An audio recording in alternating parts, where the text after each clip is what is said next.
Give them a round of applause. Yeah. Timothy Tiah from Colony and Jerry. Let's give another round of applause as well. Wong Meng from Funding Societies. And lastly, our moderator, Richard Wee from Richard Wee Chambers.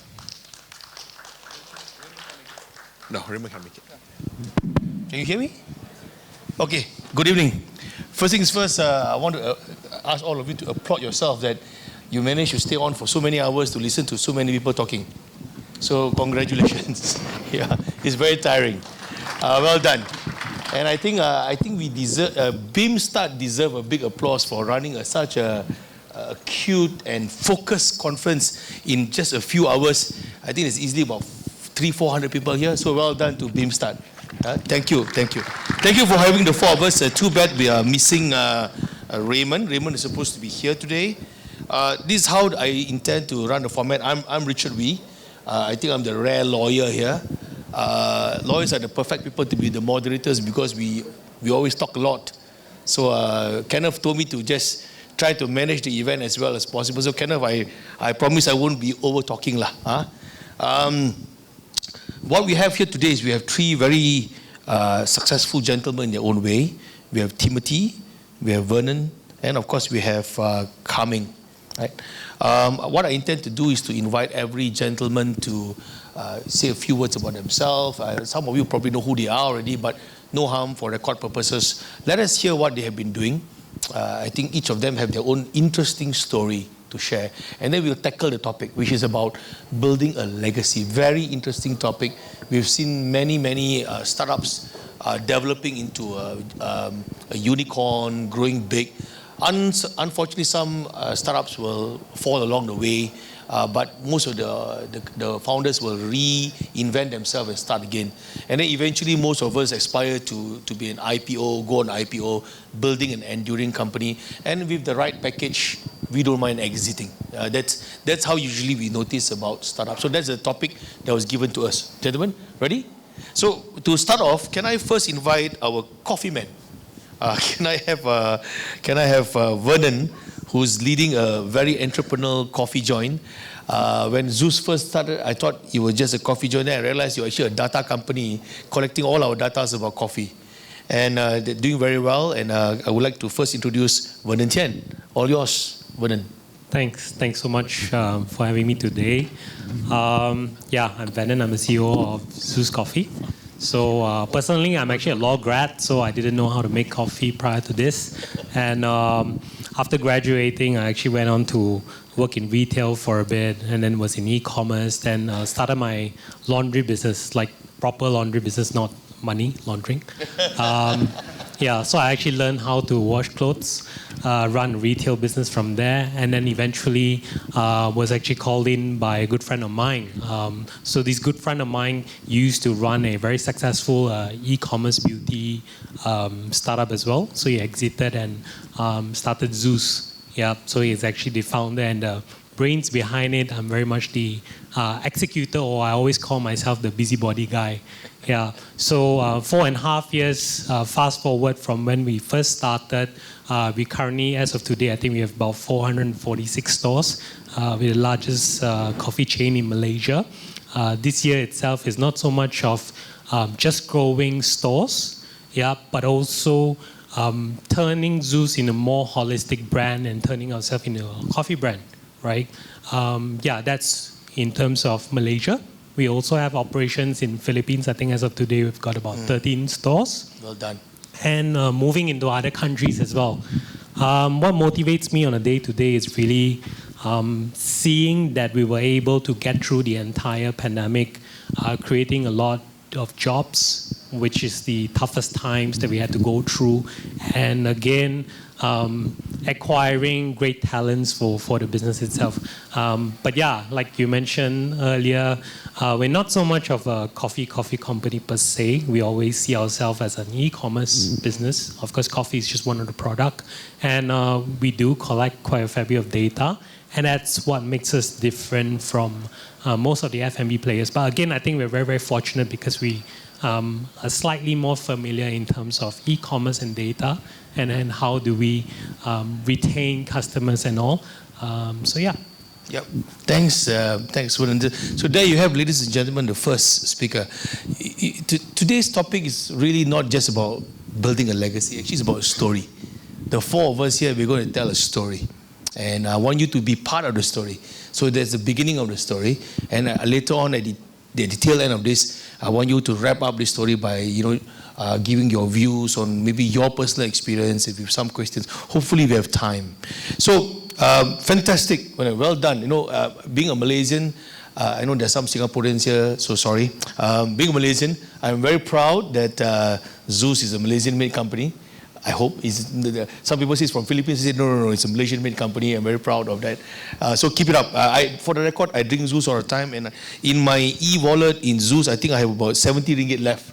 So it's, you're taking a lot of my money, but well done. Bagus. Can I invite a very prolific person, Timothy Tiah. Timothy has been well known in the industry, leading Colony, and now he started Colony and Cherry. Timothy, all yours. Tell us your story, man. Oh, hi everyone. Thanks for having us today. So what Richard very kindly didn't mention is that I'm actually very well known because I married a wife who's quite famous. So she's an influencer, now a parenting influencer. Her IG is 4 feet 9, and now I have a kid and a dog that's also more famous than I am. I'm one of those guys that just tumpang glamour follow the wife. And my background is that I graduated in so long, man, 2007 actually. So I'm actually 40 next month, and I try to dress young to hide that, cut hair young.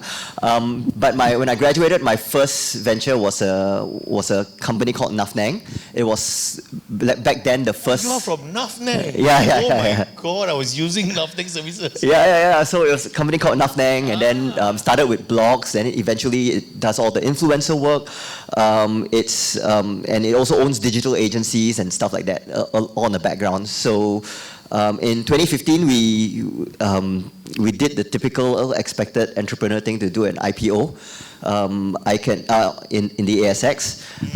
Very honestly, I didn't have a very good experience, and I don't think I had a good outcome out of that. But eventually, there's a very deep story in there. But eventually, I sold my shares. I left, and then when I left, people.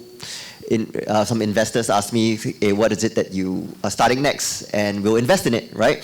And I always thought I was going to do a hot pot restaurant because I really love Steamboat. But somehow I got wowed by this WeWork hype, and I made the mistake of joining this terrible industry called co-working. We're an industry where most players lose money. And only very few actually make money. So I am known to have the worst timing. Whenever I buy a share in the market, make sure you sell. And whenever I sell, make sure you buy, right? Because I sold my last share right before COVID, and I went all into Colony.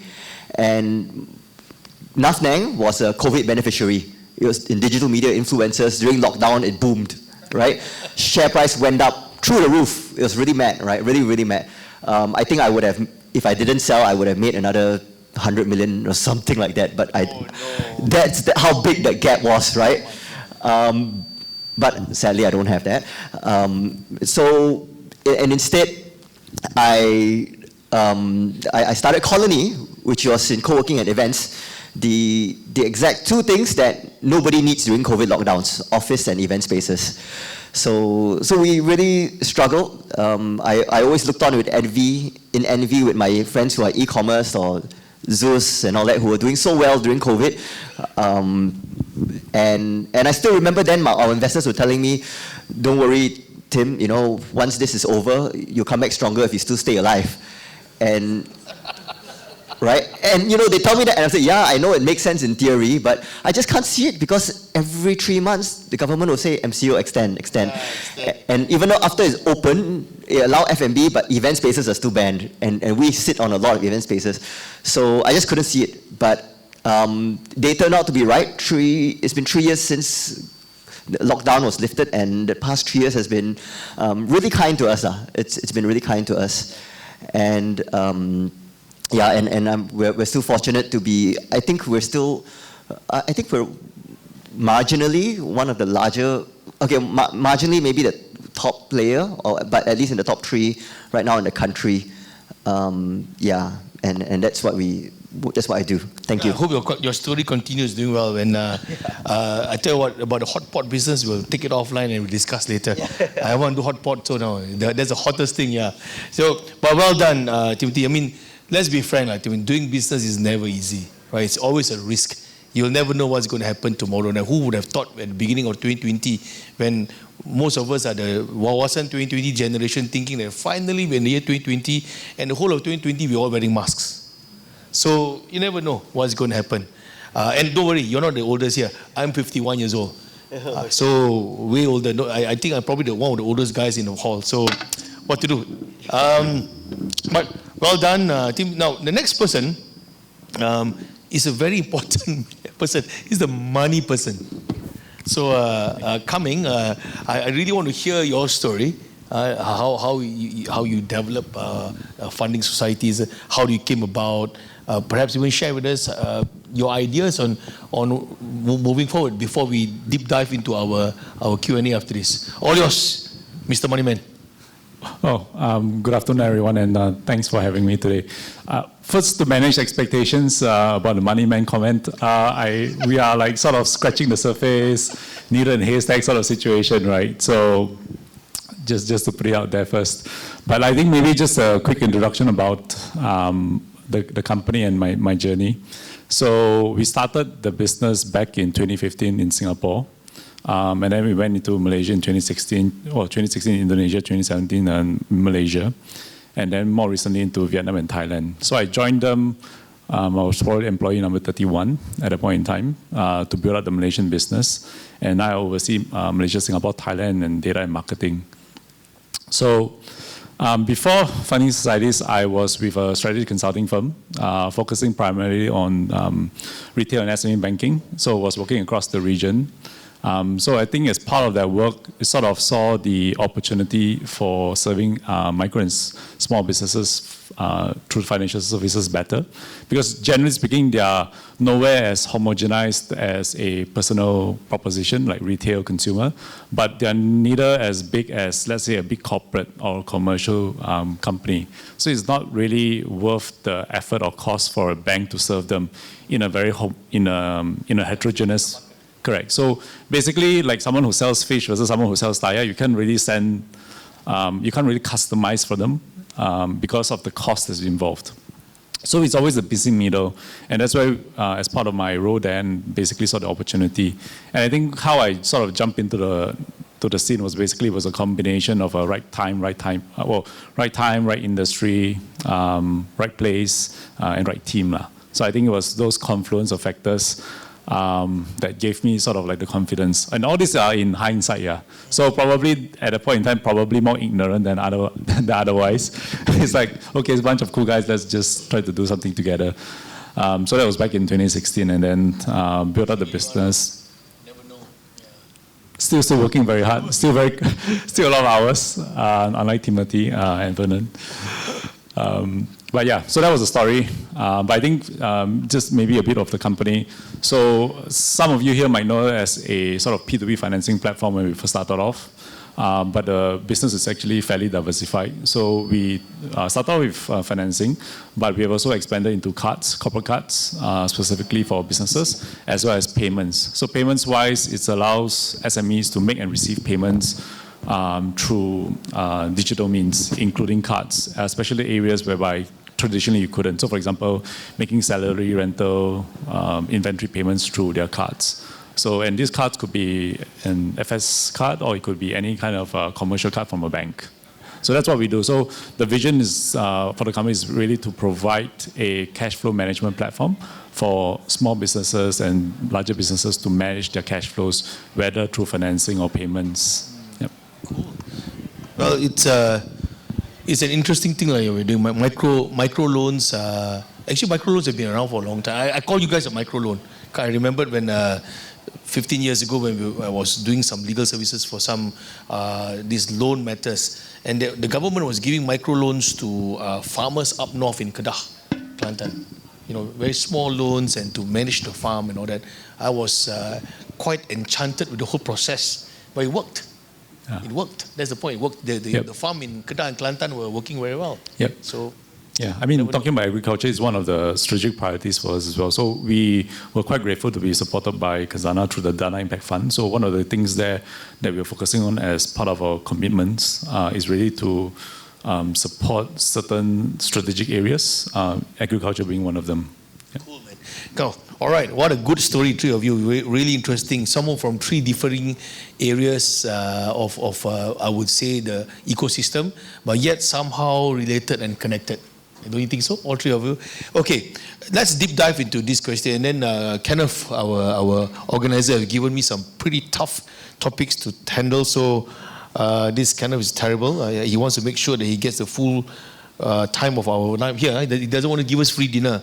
Okay, now let's start with the topic, building a legacy. Now let's tackle that word. I'm going to go the other way around. I'm going to start with Kaming first. From your perspective, with what you are doing and what you just explained to the floor, what would be your vision of building a legacy vis-a-vis for funding societies? All yours. Very big words. And I think we're still sort of early stages, right, in terms of where we want to be, in terms of having an impact, right, and a positive impact in the community. I think one of the reasons why we started this business in the first place is because the nature of the financing that we provide is meant to be productive, right? It's not meant for, let's say, consumer or personal loans purposes. It's really for SMEs to sort of pay salaries, expand their business, renovate their business, do more marketing campaigns, and so on and so forth. So that's where the whole, the gist, the thinking of the company came about. And I think, I mean, there's other more strategic considerations as well compared to consumer or personal loan propositions. But I think that's what we set out to do because we see the impact. And I think we've regularly did some surveys with development agencies to try to measure that, right? So back in 2018-2019, we did some studies with ADB to evaluate the impact that we had on GDP and jobs created or saved. So I think that's what we have always sort of set out to do. And I think for me, just very simply, is to make sure that we build a business that is has scale, right? So I think it's very important to say, let's say for normal FIs, it's very important it's very easy to have a very low NPL default rate. You just simply sort of like reduce your approvals, right? So you just tighten up everything and your NPL figures will look a lot better than otherwise. But that's not the definition, or that's not the intention here. The intention is really how do we create impact, supporting SMEs, as well as on the investor side, they are able to earn a reasonable return, right? So that has been, and we started with P2P financing. We also have balance sheet lending, whereby we get funds from institutional and also FIs as well. And I think for us so the first thing is scale. I think the other one is basically being able to build a sustainable and sort of multi-generational type of business. So even after we leave, then it still needs to be able to run on its own and continue to do the good work that we are set out to do. Yeah. Well, I do hope your company will grow well. I think companies like funding societies, if you continue to develop and evolve and do well, I think it's only good for the ecosystem and of course good for the country. Yeah. So keep it up. I do hope you have a legacy to hold on to one day. Good luck. I'm going to come to Timothy. So Timothy, not only I'm going to ask you about building the legacy, I'm looking at the word there, but you mentioned something very interesting. You had quite a different experience for IPO. Well, most people get excited about IPO. You mentioned about your unfortunate experience with IPO. So maybe you can speak about the legacy that you have built before that and that slight IPO story for the benefit of the crowd. All yours. Yeah,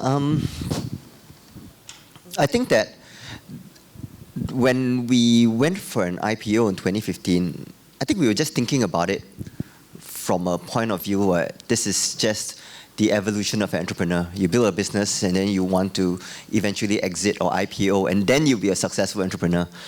And I did it because that's maybe what society's expectation of an entrepreneur was. And I realized then that I did it for the wrong reasons. Number one, I think that our company wasn't fit for an IPO. We were profitable, we were growing quickly and everything, but to find further growth, we were going to invest very heavily and go from a profit to a loss, right? And that kind of path is not suitable for a listed co unless you are in the US or something, and unless interest rates are at very, very bare bottom, right? So if you think about it, an IPO comes with a lot of corporate governance, and corporate governance is meant for you to protect wealth rather than grow wealth. So, in terms of the risk you take, if you make an investment and it fails, you get punished very heavily. And I guess it depends on your psyche, right? So my psyche is that I can't do it. I lose a lot of sleep when I see our stock price comes down, and I look in our shareholder registry and see some of the people in Australia using their retirement funds in there. It's just not for me. I lose so much sleep over those kind of things. And, and ultimately I had a bit of a shareholder tussle and all that, which was another whole story altogether. If you talk about personal legacy, I will never be very rich, and that's because the person I admire the most is a guy named Chuck Feeney. Has anyone ever heard of Chuck Feeney? No, right? Yeah. So Chuck Feeney, right, is the founder, one of the founders of DFS, Duty Free Store, and Duty Free Store actually ended up making 4 billionaires, and he's one of the 4.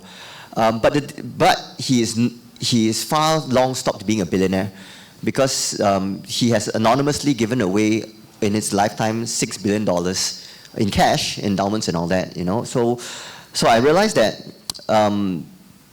At a certain point, I realized that that's what I really aspire to do. I don't want to live in a big house. I find big houses lonely, too big, stressful.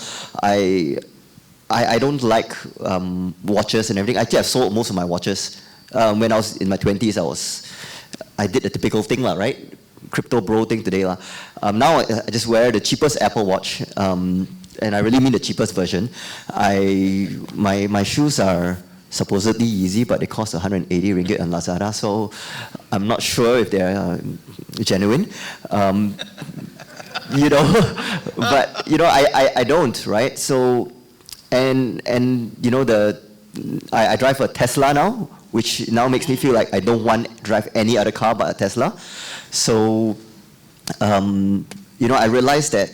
But what I do get a high of is making a difference. Making a difference in people's lives. And for me, it's the chase of business. For me, the money that comes to the business is not. I don't crave it, but it's like a scorecard, and it's like how much money we make is a scorecard. But I know that I will just end up giving it away. So even during COVID, we were terrible during COVID, right? But I know people who were more terrible than us, and I gave away quite a substantial amount of money, like anonymously, and many people don't necessarily care nor remember, but maybe a few do, and that alone is just good enough. So if you talk about personal legacy, that's what I hope to be able to do. I have enough money I set aside for my kids, and then not too much money, and don't spoil them. Yeah, and the rest just making a difference. I've got to respect your level of empathy. I didn't realize that you are such a good guy, right? Huh? No. Well done, well done. And I really felt the genuineness in you, especially about the fake shoe. I mean the shoe that you mentioned about, yeah. No, fell off the truck shoe lah.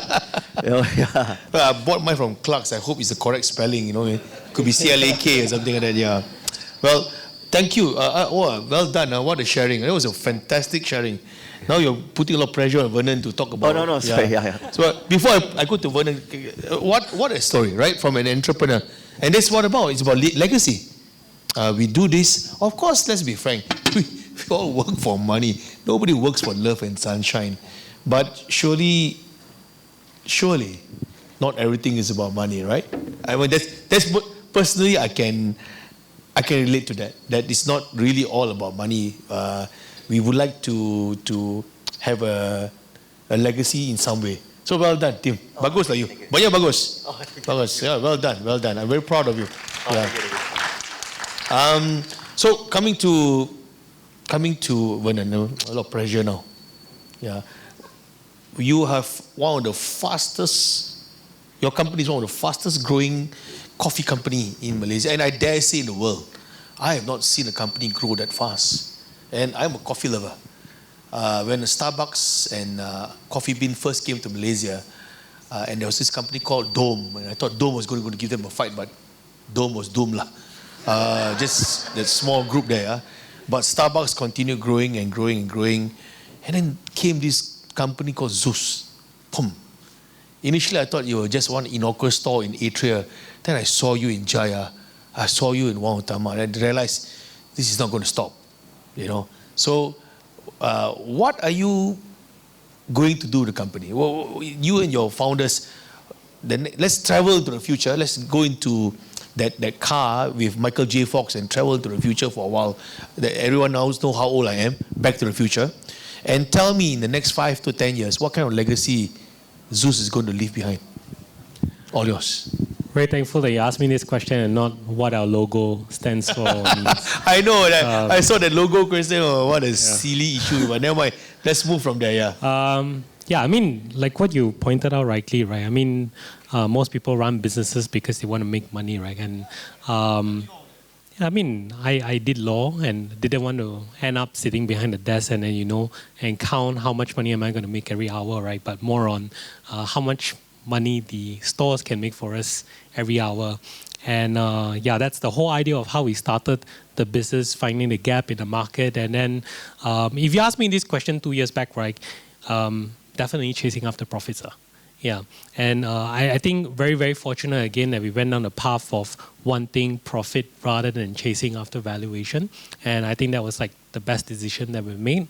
And I think this story is just something very recent, but of course 2 years back, the co-founders were gathered together and then we were like asking ourselves, do we want to become another... of course, I'm quite sure you guys have seen the bubble tea craze at one point of time where, I mean, of course, there are very, very good companies like Tea Life, which has built like a fantastic company, right, which we constantly look up to. And but we were asking ourselves is that, are we here to stay for a long time or are we here to just make quick money, quick bucks, right? We can always just sell franchises and then the next day we're gone.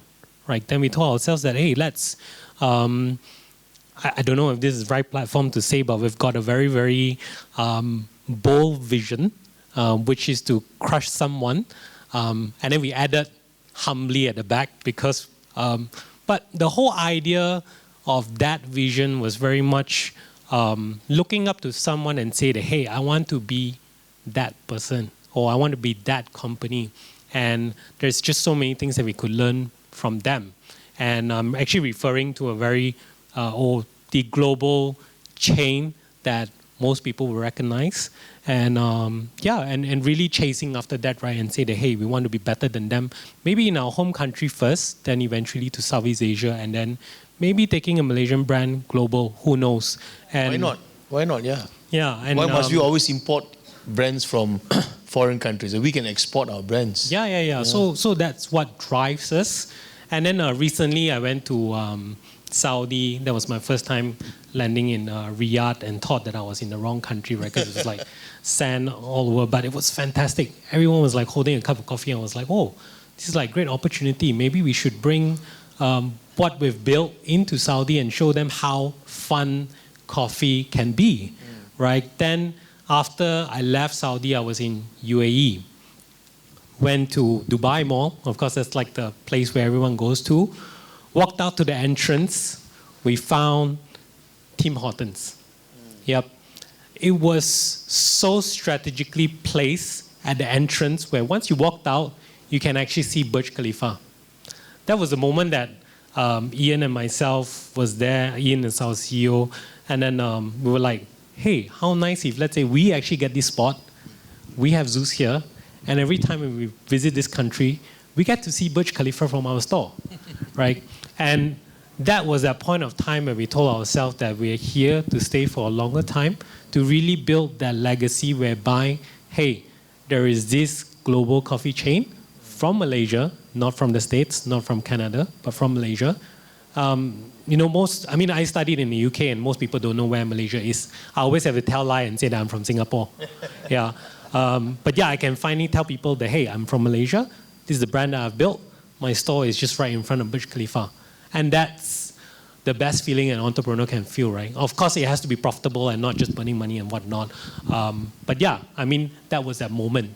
Then again, going into, these few months I've been traveling quite a fair bit just to take a look and see what are the opportunities that we can gain, and really just spotting spaces and say, we want our store here.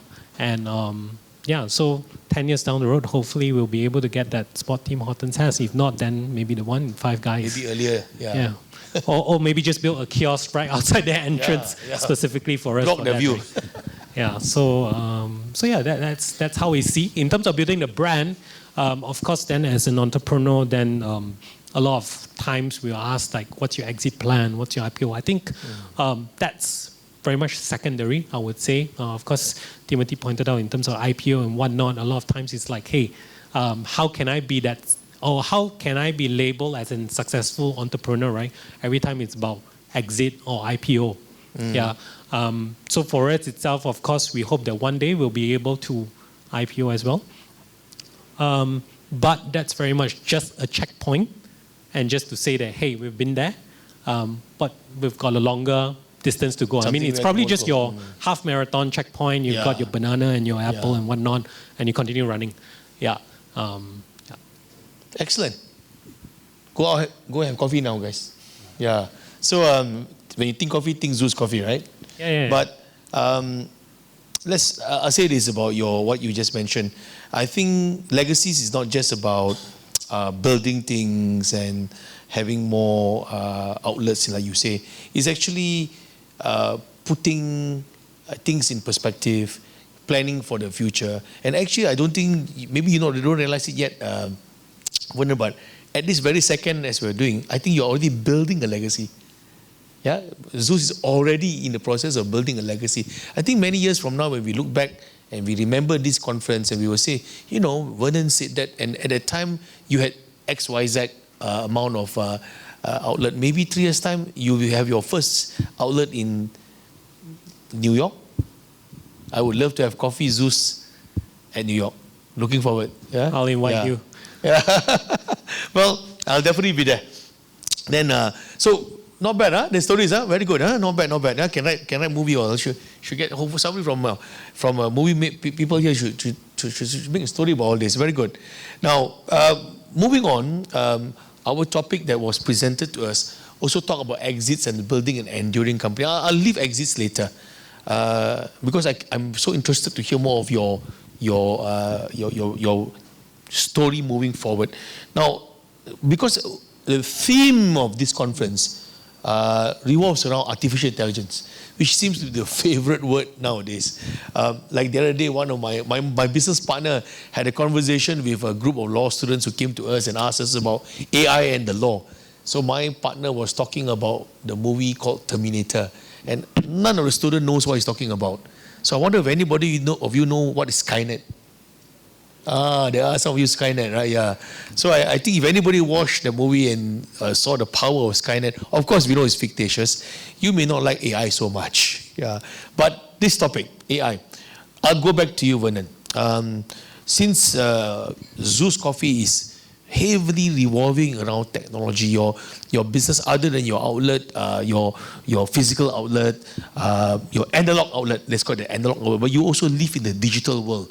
We can order coffee through your app from anywhere in Klang Valley, and it'll probably arrive at your table miraculously in half an hour, or maybe even less, right? So how are you going to infuse or do you intend to infuse artificial intelligence process into your digital platform? Or have you already used it? And if you have used it, how far do you want it to go? All yours. Yeah. I think AI is not something that everyone's very foreign to, right? In fact, AI is just the buzzword for automation. Yeah. I think we've used automation in a lot of ways in our lives for the longest time. Yeah, I mean, yes, we do have a lot of physical brick and mortar stores, but again, very, very fortunate that we've probably done the right thing, or maybe started a business at the right time, because overnight everyone was just ordering things online. And 50% of our sales actually come from our own app. Yeah. Which again, we're very, very proud that most FMBs are not able to achieve that. Yeah. But that said, our technology is less of just the app itself, but also utilizing technology on a back-end basis on how do we optimize how we do things, or what we call operational excellence, right? But yeah, I mean, just to keep things more simple, I'll give some examples. Would be that as we scale our stores, we hire a lot of customer service team members behind the scene. Yeah, because again, like I mentioned, 50% of our sales come from our app.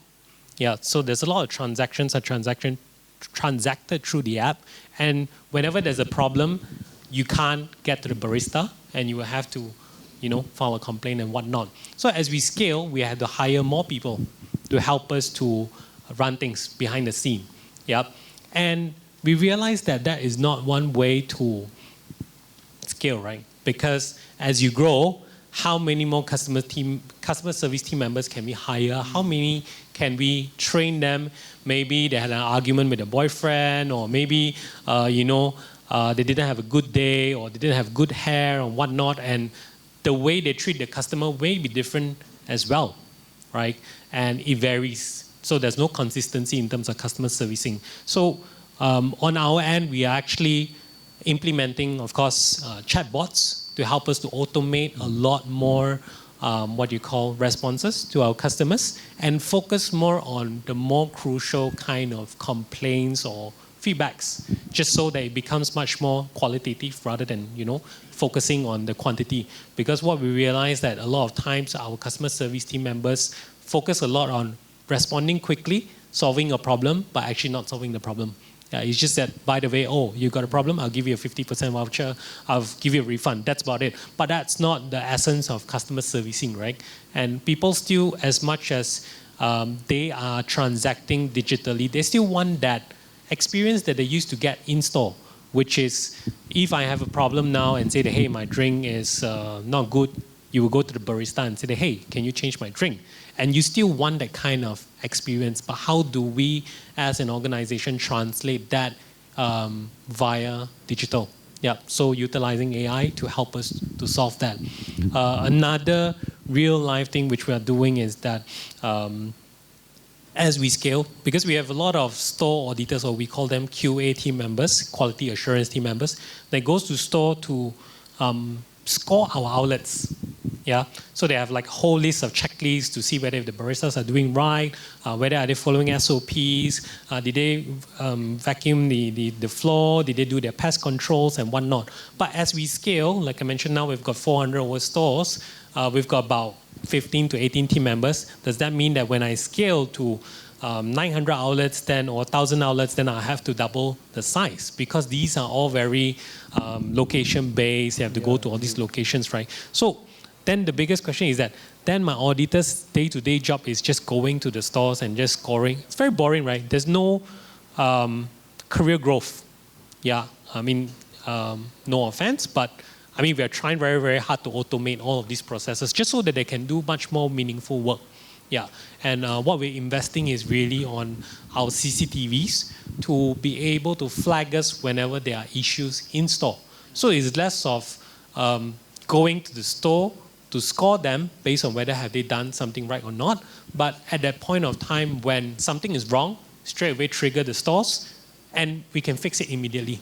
Yeah. Using AI to solve this. Yeah, using AI, CCTVs and all. And again, I think it's like the right timing while we are scaling. There are solutions out there that's able to help us So these are some of the solutions that we're using. And of course, I think another one that everyone can relate here is like your finance team, right? I still remember when we were growing, that time we only had like 20 team members, and one of my finance execs was sitting in the office and up till 10 at night. So I was asking her and said, hey, why are you still in the office until that late, right? Then she said that, I need to tally my numbers with the bank, transactions and all. And whenever you all do promos, right, then I need to stay back even longer. And then one exec will have to do 15 outlets of your numbers. And all they do is just imagine you graduated with a degree, and all you do is just telling numbers. I think it's a bit funny, right? Yeah. So then at that time, then the time was like, okay, let's commit to automate all these. And of course, now you call it AI. To me, I think it's more automation. To automate all of these processes just to make their life easier, focusing on more meaningful work. Maybe proper financial planning, proper analysis, and whatnot, just to help the company to grow better. And these are, real life stuff that we're doing. But Venon, I suspect that for years to come, Zeus Coffee is going to be a very interesting, from us outside of Zeus to look at you as an interesting project to see how AI will help you. Because when I was given this topic, I immediately told Kenneth, I said, if there's any, especially when I heard that you were going to come in as a speaker, that immediately I said, hey, this is the correct one, the correct company to ask, whether how are you going to use artificial intelligence to manage your whole process with so many outlets, so many layers of system. So it'll be interesting. I hope one day we can have another conference like this and have someone like you back to share with us. 2024 I said this, now it's 2027 and this was happening, blah, blah, blah, blah. But keep it up. I do hope Skynet don't take over your app. Yeah. Now I'm going to slightly change a little bit. I'm going to go to Kaming now, and Kaming, I just want, since we're talking about AI, I would like to inquire about how would AI actually impact your line of services, the kind of services you are providing, and do you think it's positive, negative? Maybe you can share a little, because yours is you're a funding society. And do you think AI will be relevant to you? And if it is, how? And then maybe share some of your personal thoughts about it. Yep. Very much, in short, the impact of AI on financial services in general. So I think some of the examples that Venon was mentioning around, so let's say the top of funnel, like getting more traction, traffic through the funnel, sales funnel, something that we are also trying to do as well. So we have soft launched some chatbots that help customers through inquiries and so on and so forth. And I think the results have been quite encouraging. So in terms of the result, the ratings that they get from customers is actually it's actually equivalent to if you were to engage with a customer's experience personnel, and in some cases slightly better as well. So I think that's some examples that I can think of similar to what Venon was sharing on the top of funnel. But I think on the middle bottom funnel is also quite important because of the nature of the customers or the segments that we serve. So one of the key challenges for why FIs can't today serve micro and small businesses is because they don't have enough data to underwrite. And usually this data is, it could potentially be digitized, right? Let's say if it's in the bank statements and financials and whatnot, to the extent that they have it, there is no standardization of these different terms and jargon and trends.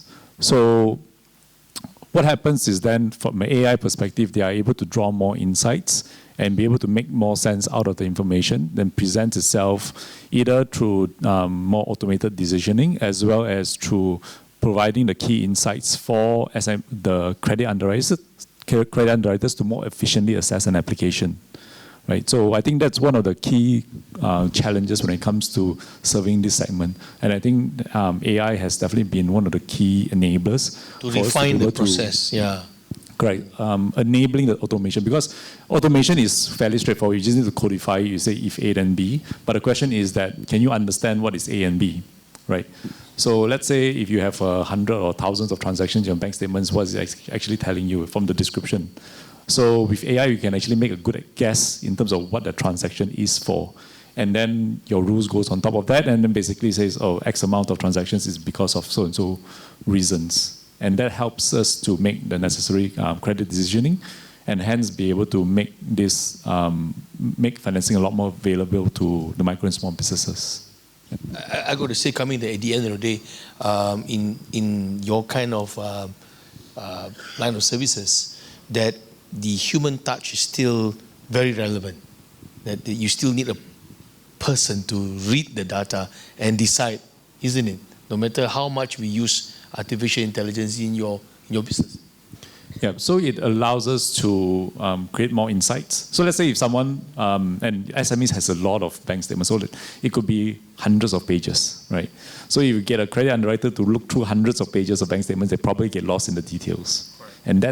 And if that's the case, then you're more likely to just reject the application because you can't assess it.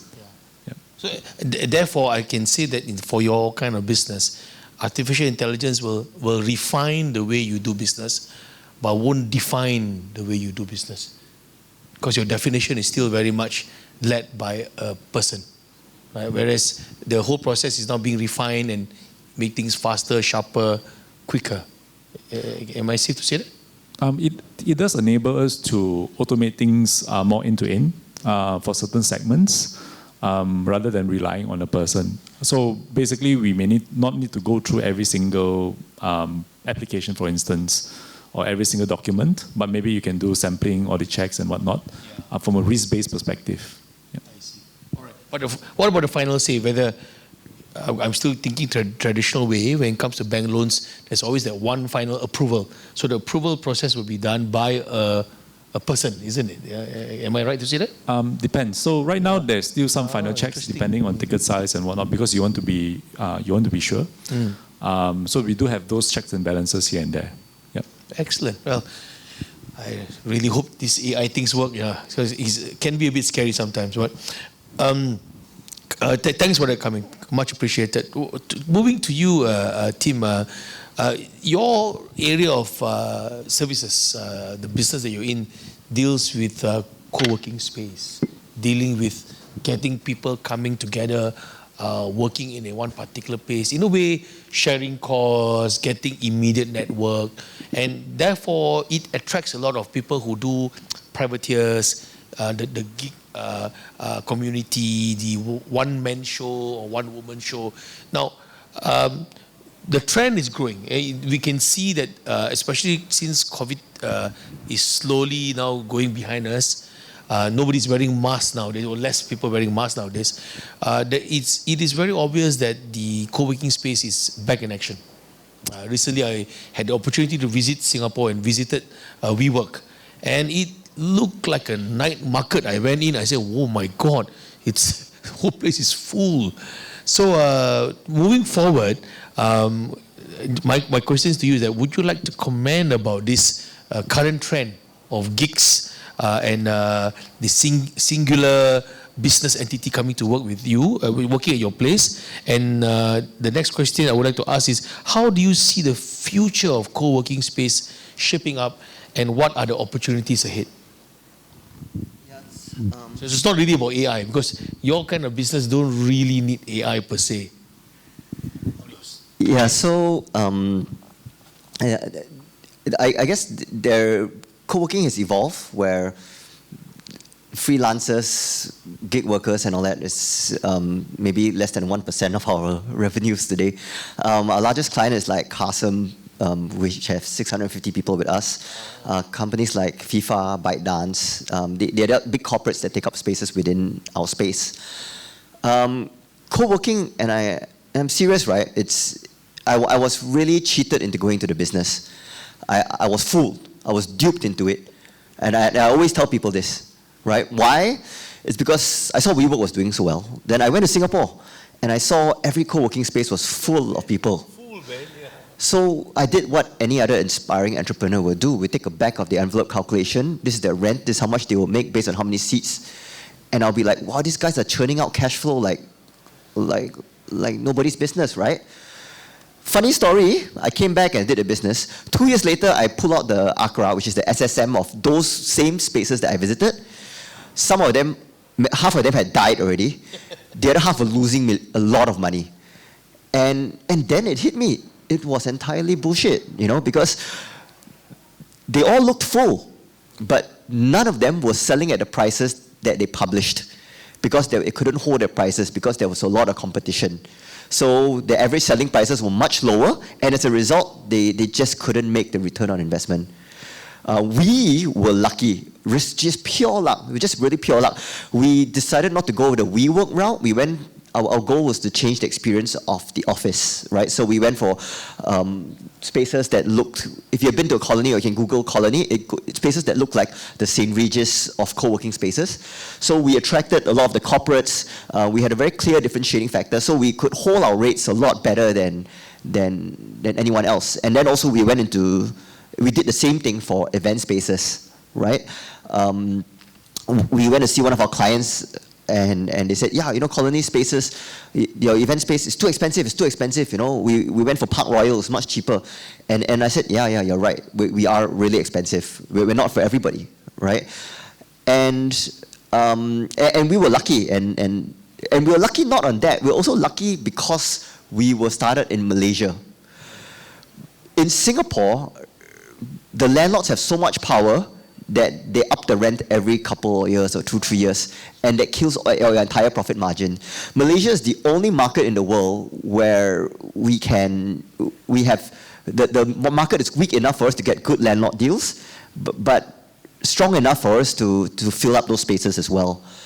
And that allows us to kind of make a profit.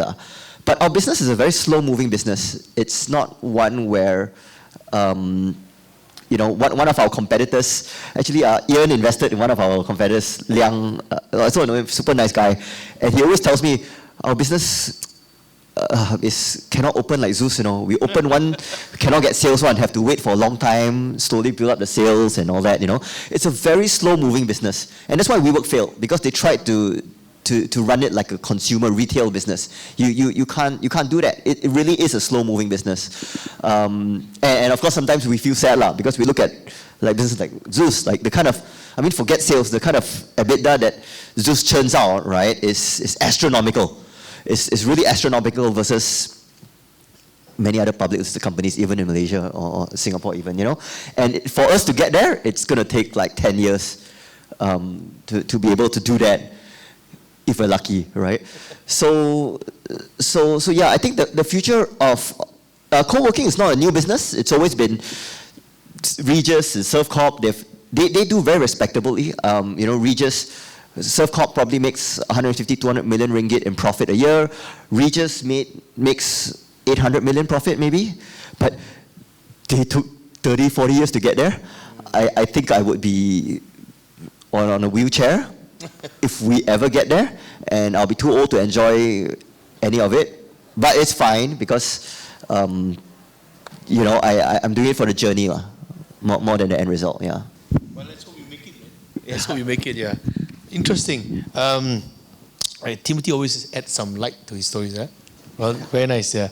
But as the topic is also dealing about the exits, so I'm obliged to raise this issue about exits. Though actually when I first saw the topic, I was thinking why are we talking about exits when we are talking about building a legacy? But I realized that exit is a legacy. Exiting. So perhaps we'll start off with Meng first. Personally, I don't see an exit for I think Funding Society is here to stay. I think you'll be here for a long, long time. The reason is because I think you're doing, my personal views, I think you're doing things right. But if you do have an exit, if your founders do have an exit, vision, how do you want to do it? Are you going to, do you think you want to just close the company, or you want to sell to somebody else, or you want to get another investor and you become a minority shareholder? If you ever do it, do you have plans for it? Blah, blah, blah. Yeah, I think the question is quite personal, I suppose, in terms Yeah, when it you is a first very start a difficult company, question, yeah. you have a sense of what you want to do with it, I suppose. Like, is this something that you really enjoy doing for the long term, or is this something that you just want to churn some profits and then sell it off and whatnot? Both are pure. I mean, both are legit, right? I mean, both, nothing wrong with either, right? I think the question is quite a personal one. I think for myself, I think I've been quite fortunate to find something that I enjoy doing since, I suppose, uni days and then first job and all those things. I mean, financial services, things sort of just make sense to me. So in a sense, it's something that I do enjoy doing. And I do enjoy working with the people that I work with on a day-to-day basis. So for me, it's not so much of, I don't really think so much about what the exit is, because the question is, what are you going to do next, right? So I think for me, I think having said that, never say never in terms of whether it's IPO or trade sale. I think those options are all definitely still open, right? But I do think there's still a lot more things that we need to, that I personally want to achieve. So if you say we want to sort of bring digital financial services to micro and small businesses across Southeast Asia, I think we are barely there yet, right? So we are market leaders in the countries in which we operate, but I think if you look at the size of the gap and you look at even the smallest banks in the countries, we're just like a fraction of the size. So I think there's still a lot more to be done and to be achieved. Yeah. And that's why I must confess, when I first got the topic, I was like, why are we talking about exits? And then especially later on, when I was told that you are going to take over, earlier on there was another speaker, and then when you were coming in, I was thinking, Zeus Coffee just started. Why would we talk about exit? But I'm the moderator and I'll carry out my duty. Do you have any exit plans for Zeus Coffee? Other than the fight about your logo, but other than that, is there any exit plans? I mean, to us, of course, exit is just very much chasing after financial freedom, right? Again, this is back 2 years ago, right, when we asked ourselves that question, and then we decided that really wanting to be here to stay. Hopefully, I think what success means to us right now is really how are we able to turn the business sustainable over the next 20, 30 years, and people can still remember us and say that, hey, this company was so amazing. Yep. It was grown by this X amount of people and available in X amount of countries. I think that mattered to us more rather than, an exit, like I mentioned earlier. An IPO to many people is an exit, but to us is very much a checkpoint. Yeah. Yep. Again, to many people, a half marathon is an exit, right? Yeah. But to us, it's really an ultra marathon, or maybe just keep running like what Forrest Gump did, right? That's very much our vision, really wanting to bring the company out there and showcase what we have to offer, and less of really, how we're gonna, turn it around and make big profits and all. Of course, one day if valuations are great and whatnot, like what Kami mentioned, never say never. Don't know if let's say someone just say that, hey, I'm going to give you like 100 times of what you have. Yeah. I don't know. You right? may just take the bite and go. Yeah, right? Or maybe I can be another TMC and Giant and, keep flipping, right? Yeah. I don't know. I mean, never know. that is another story, right? Yeah. But yeah, I mean, for time being, the thought is we are here to stay. We want to build a great business. And yeah. I think what Cumming mentioned earlier resonates when he says that it's really a personal choice, right, Cumming, right? You never know what's around the corner. And I think you just explained that this is what you want to do. This is my target. I hope to stay here as long as possible. I like the word ultra marathon, but you never know. Never know. So I think for most entrepreneurs, we aim for financial freedom, but you never know what's going to happen tomorrow, right? So I guess, but I think the topic also wants us to ask whether you are planning it. So at what I like is that both of you have so far mentioned that at the back of your mind, you're prepared. It may happen. And if it does, I suppose you know how to make a move out, isn't it, right? So coming to Timothy, before we wrap the topic up and really make an exit, because it's almost 7 o'clock, and I remember there's a party going on at 7, so we will not stop the party. Timothy, you have actually exited before. You've actually made an exit before. And you have made a re-entry into a new area. So it's ironic, it's not coincidental that I purposely left you as the last person to talk about this. In your mind, taking into account your past experiences of exiting and, in fact, coming back, what would you share with everybody here that the experience of having to exit, and then what made you want to come back? Although in a different industrial area. All yours. Oh, so when I don't think my exit was particularly large or anything like that, but I think that and whatever I've earned years before in my life, I think it was enough, and I think what Venon said is, he talks about financial freedom, and then begs the question, like, what is the most valuable thing money can buy? And this is something that's not shown on Instagram or anything, because you can't show it. It's not the cars, it's not the watches, it's not the business class holidays, it's not none of these things. I know because I've done it. I've in my depths of my depression, I bought a Porsche thinking it'll make me happy. It didn't. Now I drive a car that is more affordable than the entry-level BMW 3 Series, and I love it, right? And really the most important thing that money gives you is freedom. Is the ability to quit that job if you hate your boss. The ability to go grocery shopping and say, hey, you know what, I'm just going to buy these things. The ability to say, I'm just going to take a break in Phuket and take an economy class flight. I don't have to take business class, right? That's not necessary. And that goal, right? Actually, you don't need that much. When you talk to people, they're like, oh, I have that 10 million goal. And really, so when they ask me now, and I'm like, honestly, at 5 to 10, there was no difference in my life. There was exactly no difference in all that. So how much, when people ask me, how much do you think you need to have this freedom?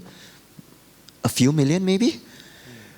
You don't need a big house, you don't need a super car, and you just need, and I'm going to continue working for the rest of my life, right? So you're always going to have income, so a few million, and you're good, Besides, I've had this small pot of gold, and you know what I did? It made more stress for me because I decided to invest it, right?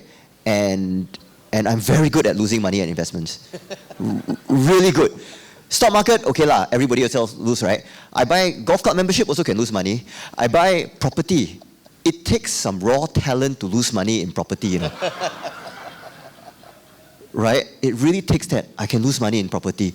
So I realized if I exit and I take out this kind of money, I'm just going to lose it. And I'm going to feel bad about it. So why do it? So honestly, if you build a business, I always believe if you build a business that is profitable, right? And I don't mean paper profit and all this rubbish. I mean like really generating cash flow, okay? Free cash flow or not also depends on your growth, right? But let's say it's just generating cash. You will always have a buyer, always.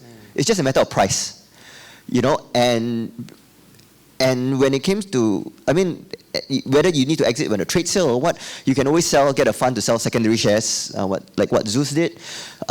Even in my colony, in a much smaller scale, we had some secondary shares that were sold last year as well. I didn't sell any because to me it's like, what am I going to do? Take that money and go and lose in the stock market again? Buy more Alibaba shares. I am single-handedly responsible for the drop in Alibaba shares. There's no other way a blue chip company like that and Tencent can drop that much. It's like Maybank dropping 70%, right? But right after you invest. After I invest, You must let us know you're the opposite of insider trading. Yeah.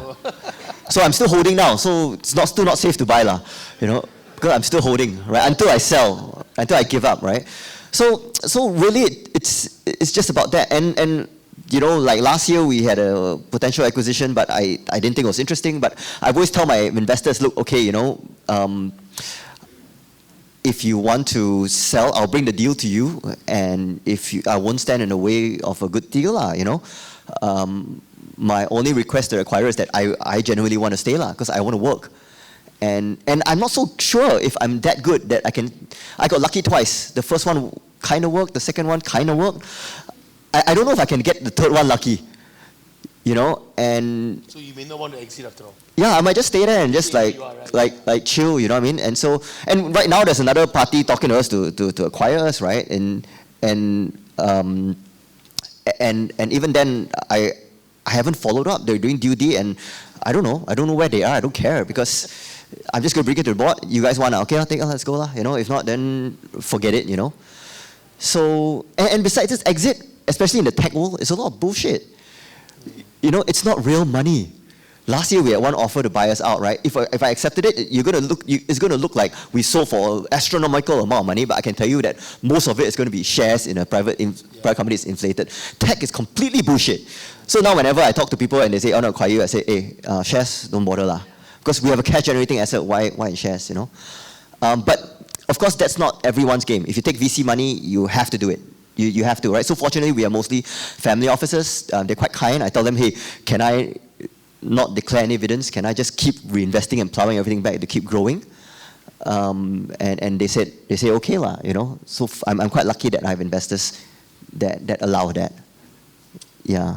So that's me. Thank you. Thank you. Well, Timothy, I must say that you have, what an interesting story. I tell you, they should make a movie out of you. Yeah. Venon first. Yeah.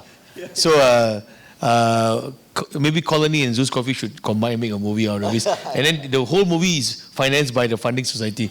I will watch the movie, man. So before we come to a conclusion, I think, do we have time to open the floor? Okay. So the man gave me the very powerful finger, one finger. Yeah. So the one question. So I saw the gentleman raised his hand first. Yes. I can't really see. It looks like a man. Thank you. Yeah, it is a gentleman. All right. Because the light is shining and I'm wearing my reading specs. You know you're old when you have to change specs halfway through. Yeah. Can I ask two questions again? One to Vernon. How do you view your cafes actually with respect to co-working spaces? I think you've got huge potential there. People go there, right, and either buy coffee or don't. You're monitoring a lot of stats, so quite an interesting thing there. Richard, just to give you a question. You're asking me a question? Yeah. Wow, moderator get question. Not bad, yeah. Are you finding Malaysia more litigious in the last year or two? I am personally finding to get money out of people, suing them is unfortunately the route to go. Oh, I think this in is the past, time, it was very bolly and we just all find a way, go makan together, and but now a little bit troublesome. I see. Okay, I'm going to thank you for the question. Unfortunately, only this combined one question. Can I invite? I think he asked Vernon, right? Yeah, I was just looking at the photograph, make sure I got the right person. Vernon. It's an old man.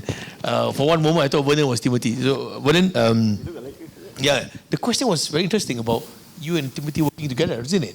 He said that having a I won't use the word franchise in the real sense, franchise in co-working space. What do you think? I think ultimately we can work something out, right?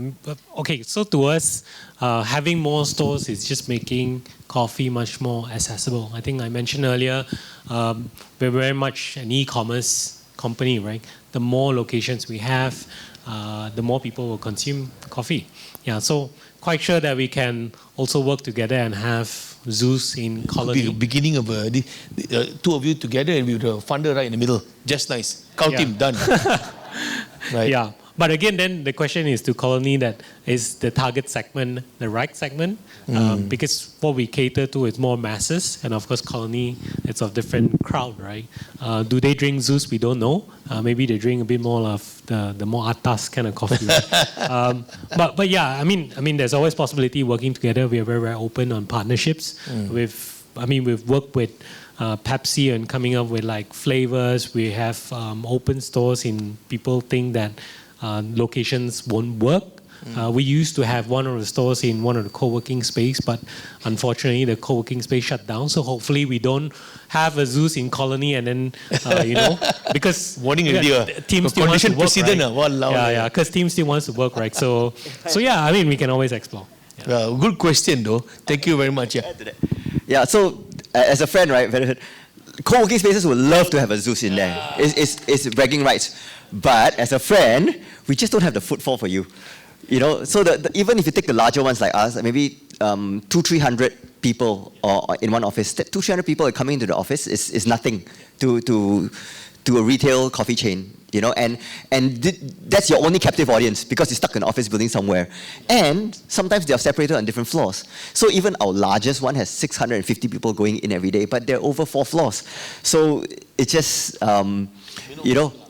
it just won't work. Like, I could upsell Venon and he might open it, but 3 months later he'll be like, hey bro, what the hell? And scam me, So it just won't work.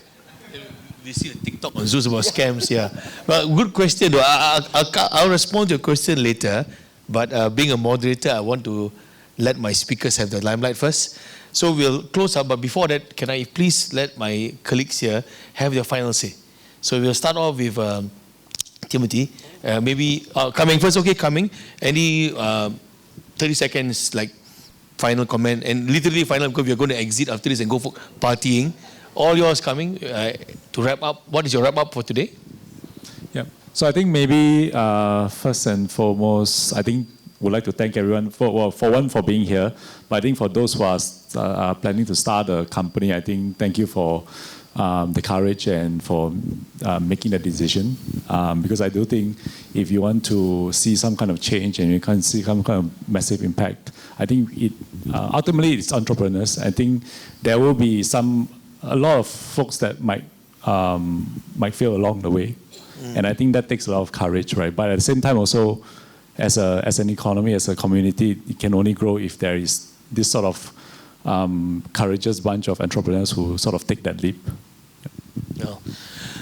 Hopefully Malaysia will continue growing, and we don't have any more change of government for the next few years. Every time they go to hotels, I'm getting a bit worried. Venon, your final cup of coffee. What do you want to say? Yeah, I was told that I was not. I mean, I can't really close my speeches, but I think I'm just going to close with buy more coffee. Buy more coffee, so that we can build, a sustainable business, right? Yeah. Well done. Yeah, I'll buy coffee afterwards. Please. You have my word. Timothy, apa cakap? Last one. Yeah, I think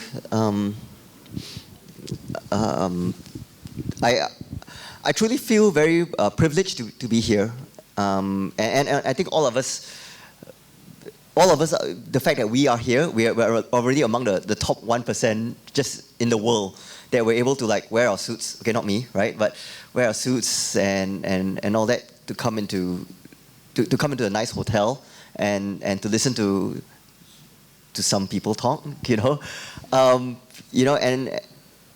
and I'm grateful for that, and that also, and when I really reflect, I always want to tell one story, right?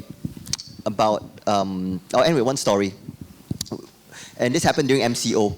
So one of my helpers, my Filipino helpers, she told me during MCO they had a whole shutdown in Philippines, and her brother walked like 4 hours to her husband's house, right? Or maybe 5 hours, just to ask if he can borrow like 60 ringgit, because he needed to feed his kids, and then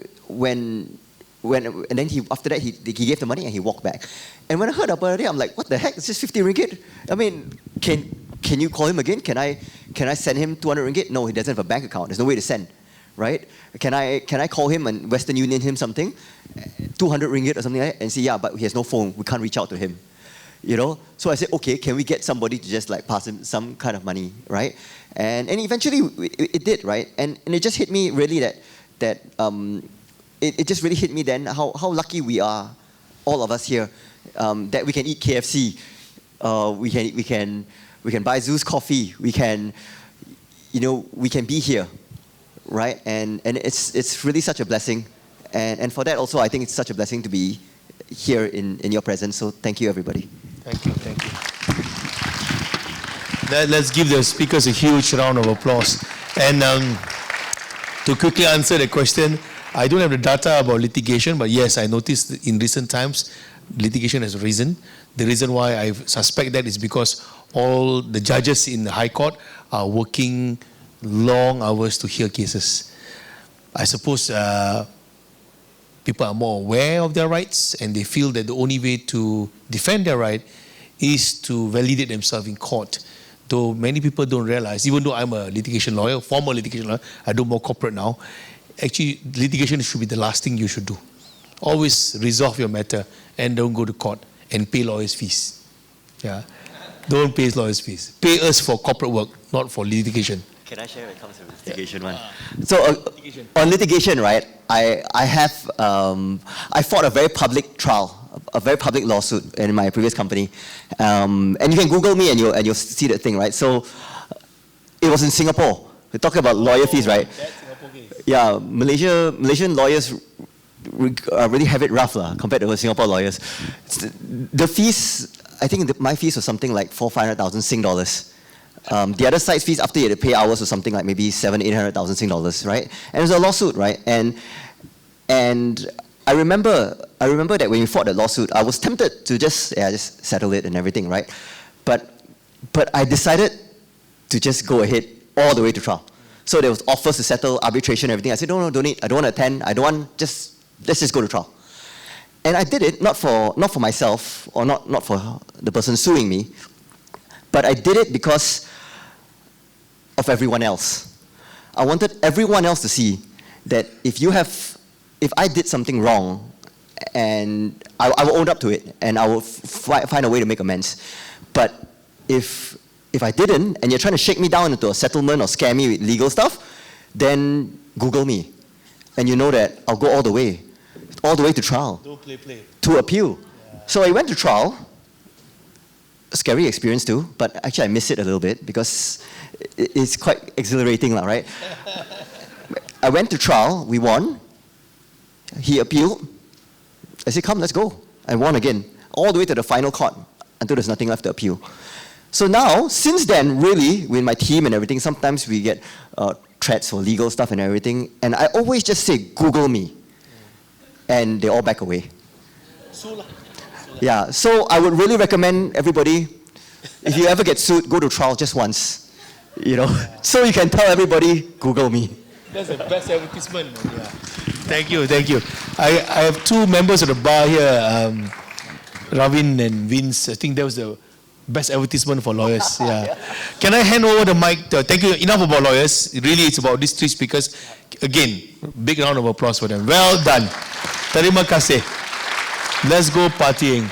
Can I give it back the mic? Should we take a team photo or what? No. Okay. All right. Thank you very much. Terima kasih. Good night.